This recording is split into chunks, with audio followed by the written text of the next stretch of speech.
What's up, everybody? Thank you so much for watching. You picked a doozy to tune into today, and woo, I'm excited for this one, so let's just get right into it. So today we have a silencer on a 300 Blackout. Now this is not my rifle. I don't know a whole lot of details. I know it has an Anderson lower, and I do not know what the upper is or who made the suppressor, but I do know that this thing is stupid quiet. It's basically movie quiet, and none of that stuff really matters because we have a suppressed 300 Blackout out here today, and we're gonna shoot this thing, so let's do it. So I'm sure most of you already know this, but when you shoot a gun, especially a rifle, there's two different sounds that you hear that make these things super loud. The first one is the explosion of the bullet going off inside the rifle, and that is what the suppressor helps to quiet. And the second one is the supersonic crack of the bullet breaking the sound barrier downrange. And usually that happens at a little over 1,000 feet per second. So the best way to silence these rifles is to use subsonic ammo that doesn't break that sound barrier. So today I have a box of supersonic ammo and a box of subsonic ammo, and I want to compare the two a little bit and show you guys what the differences are. So I wanted to get the exact same kind of ammo in both subsonic and supersonic, and the only kind that they had in both was Hornady Black. So I got the 110 grain Hornady VMAX. It says the muzzle velocity is 2,375 feet per second. Those are the supersonics, obviously. And the subsonics are the 208 grain AMAX, and the muzzle velocity is 1,020 feet per second. So that's a huge difference if you think about it. And I'm kind of curious to see how much are you really sacrificing by using subsonic ammo. All right, I'm gonna start with the supersonics, and I should probably be wearing hearing protection for this, but I really do want to hear the difference, and I'm just gonna pick a tree out in the woods and see what these sound like.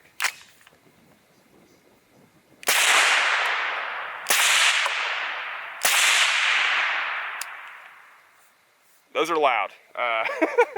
It's not super loud here, like, you know, where I'm shooting the gun, but that crack downrange is extremely loud. I don't know if I've ever shot a rifle without hearing protection on, and even with the suppressor on, that is super, super loud. And now let's try the subsonics.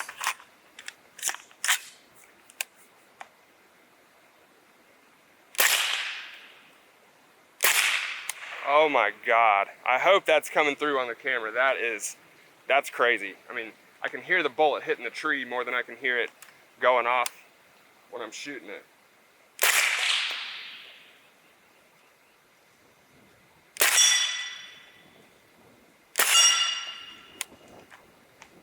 That's amazing.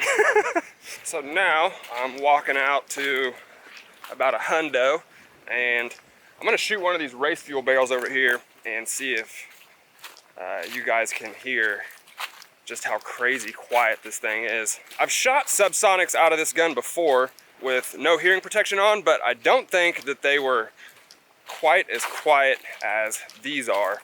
I believe they were like 147 grain, and these are over 200 grain. And man, these things are literally movie quiet. It's just, I've never seen anything like it, and it's just incredible. So, but you gotta think, you know, that's a 1,300 feet per second velocity difference, which is significant. So I kind of wonder how much effectiveness are you sacrificing by taking that much velocity off the bullet. All right, so we're out here at 100 yards. Let's see what this sounds like.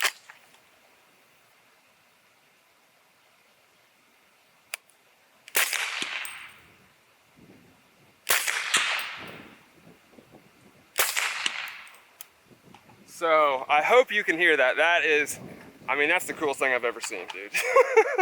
This thing is freaking awesome. If you did hear it, you probably noticed that it took a while to get there. It's almost like shooting a pistol from 100 yards. So, but I mean, there's nothing cooler than shooting an AR-15 rifle like this with no ear protection on, and hearing the bullet hit the dirt down there. It's just crazy. So like I said, my main question in this video is how much performance are you sacrificing when you go from almost 2,400 feet per second to about 1,000 feet per second. So next I'm gonna do a ballistics gel test, and the gel block I'm gonna use for this is my 20% clear ballistics gel block. I do have a second block behind it just in case it goes all the way through. And this is actually the gel block that I used in the car door video a couple weeks ago. So there is a little bit of debris in there, but we can still see in there just fine. And first, we're gonna shoot the Supersonic 110 grain Hornady VMAX. Now, I know that there's much better types of ammo out there, but like I said, my main concern was getting the exact same type of ammo so that we could compare the results. And the only brand that they had in both Subsonic and Supersonic was the Hornady Black, so that's what we're gonna do today. I still haven't checked these sights to see if they're zeroed, but hopefully they're close enough.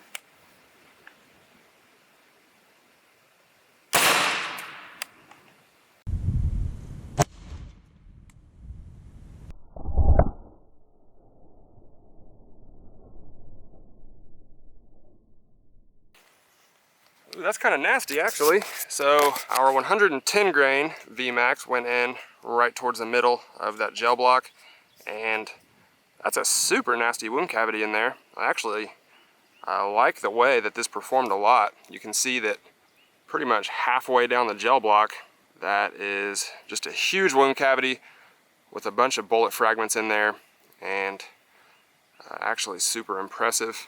And the bullet continued down the gel block and came to a stop right there. It looks like most of it is intact, although like I said, we do have some bullet fragments in the gel block, but for the most part that bullet did stay intact and expanded really well. And the Supersonic 110 grain Hornady VMAX stopped at about 14 inches into our ballistics gel block. And now we're gonna test the 208 grain Subsonic Hornady AMAX, and this is the one that I'm curious to see. Guess I don't need these anymore.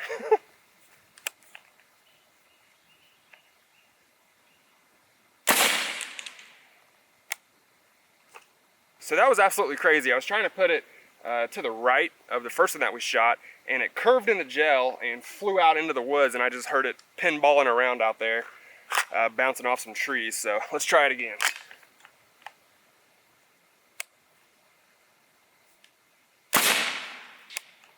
Man, this seems to be a tumbling bullet or something. I just can't keep it in the gel. That time, I put it basically in the same hole as the first one, and it went out the other side. So, I'll try it one more time, and if I can't keep it in there this time, we're gonna stop.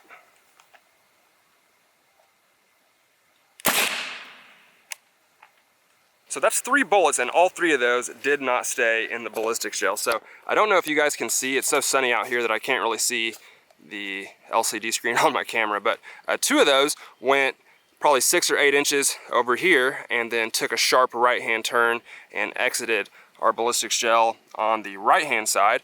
And then the other one went in about the same spot as the Supersonic round, went probably 12 inches and then took a sharp left hand turn and exited the gel block on this side. And like I said, I could hear those bullets whacking trees out in the woods, so they were leaving the gel block pretty fast. Now, the wound cavities are not as big as the Supersonic round.